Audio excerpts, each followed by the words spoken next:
I'll tell you the story about getting Frank Sinatra. No. We had this script. It was called Once You Off. And then it was called, we changed the title to Cock-a-Doodle-Doo because it was about the awakening of a young boy. I'm glad you changed the title. So it was Cock-a-Doodle-Doo for a long while. I couldn't get Frank Sinatra to read it. Bud and I decided after some considerable time there was only one man who could play it. Literally, I mean, we think of ourselves as practical people. Hal March played it on Broadway, and nobody would finance a film with starring Hal March in film, and we couldn't think of another actor to play it, so we were determined to get Frank Sinatra. I couldn't get him to read it, so we sent a dozen turkeys when it was called Cock-a-Doodle-Doo to his home. And we sent... Wait a minute, turkeys don't say cock-a-doodle-doo. What says cock-a-doodle-doo? The A hens. rooster. Hens. I want this to be the biggest mistake I make today. And it won't be. So we sent a dozen hens to crow and another copy of Cock-a-Doodle-Doo. We sent a marching band. We had a skywriter once. This was the publicity man in your working. I guess. We couldn't get him to read it, and we had become great friends with Howard Koch, who was running things for Frank. I don't remember what position at that time. And this went on and on and on, and finally, we decided to send him a reading kit to help him read. So we had a van pull up to Paramount, to the warehouse, and we built inside this van the corner of a room. We laid down a rug. We put an easy chair and an ottoman. We put a reading light. We put a hanger with a smoking jacket. We had a pipe, and we had a couple of good cigars. We had an album of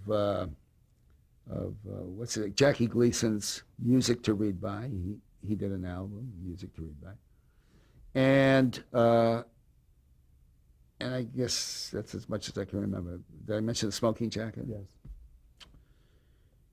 And we told the drivers that if nobody was home, and we preferred that, and said take 50 feet of cord, and put it on the grass near the front door, and with the chair in the corner of one corner of the rug and the smoking jacket, and make sure you plug in that light. Anyway, they did exactly that and came back and said that as they left at twilight, the light was on and it was all lying out there. And 2 days go by, and 3 days, and I figure in my naivete, I'm going to get a call from a Frank Sinatra who's still laughing, But by the way, by then he knew me because I had interrupted him any number of times. I wore my hair, an 18th of an inch. It was the same hair. I was just as bald. But he called me the helmet because I looked to him like I was wearing a helmet. So I remember walking into a rehearsal hall. He was rehearsing for some special with Liza Minnelli. And he sees me coming across the room, and I don't even remember if he knew my name, but he knew the helmet. He said, "Get the helmet out of here. I don't want to see the helmet." So I had that kind of rapport or non-rapport with him. And I expected a telephone call from a laughing Frank Sinatra. Son of a bitch, I'm going to read, or I read the script already because you got to me. 3-4 days go by, and I call his agent, Lenny Hershon, at the William Morris office at that time. And I said, life is not going to see us working with Frank Sinatra ever, and forget it. Don't try to help me anymore. Tell Howard to get off the case. Why? What happened? And I told him what we'd done. And he said, Norman, that's the funniest thing I've ever heard, and it's impossible. I mean, there's no way Frank wouldn't react to that. He comes back a day later and says the help came home. Frank was out of town or whatever. They rolled up the rug and put it in the garage. They hung up the smoking jacket. They put the pipes away. They went, you know. The best laid plans. And he did notice a smoking jacket that he didn't think he owned, but. And anyway, he then read it.